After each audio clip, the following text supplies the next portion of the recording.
Friday, September 13, 2024. Memorial of St. John Chrysostom, Bishop and Doctor of the Church. First reading. A reading from the first letter of St. Paul to the Corinthians. Brothers and sisters, if I preach the gospel, this is no reason for me to boast, for an obligation has been imposed on me, and woe to me if I do not preach it. If I do so willingly, I have a recompense, but if unwillingly, then I have been entrusted with a stewardship. What then is my recompense?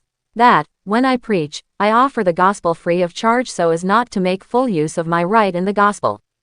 Although I am free in regard to all, I have made myself a slave to all so as to win over as many as possible. I have become all things to all, to save at least some. All this I do for the sake of the gospel, so that I too may have a share in it. Do you not know that the runners in the stadium all run in the race, but only one wins the prize? Run so as to win. Every athlete exercises discipline in every way. They do it to win a perishable crown, but we an imperishable one. Thus I do not run aimlessly, I do not fight as if I were shadowboxing. No, I drive my body and train it, for fear that, after having preached to others, I myself should be disqualified. The word of the Lord. Responsorial Psalm. Let our response be, how lovely is your dwelling place, Lord, mighty God. My soul yearns and pines for the courts of the Lord. My heart and my flesh cry out for the living God. Response. How lovely is your dwelling place, Lord, mighty God. Even the sparrow finds a home, and the swallow a nest in which she puts her young. Your altars, O Lord of hosts, my King and my God. Response. How lovely is your dwelling place, Lord, mighty God.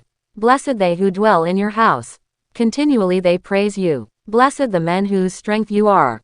Their hearts are set upon the pilgrimage. Response. How lovely is your dwelling place, Lord, mighty God. For a sun and a shield is the Lord God, grace and glory he bestows, the Lord withholds no good thing from those who walk in sincerity. Response. How lovely is your dwelling place, Lord, mighty God. Gospel reading. A reading from the Holy Gospel according to St. Luke. Jesus told his disciples a parable. Can a blind person guide a blind person? Will not both fall into a pit? No disciple is superior to the teacher, but when fully trained, every disciple will be like his teacher. Why do you notice the splinter in your brother's eye, but do not perceive the wooden beam in your own? How can you say to your brother, Brother, let me remove that splinter in your eye, when you do not even notice the wooden beam in your own eye? You hypocrite, remove the wooden beam from your eye first, then you will see clearly to remove the splinter in your brother's eye. The Gospel of the Lord.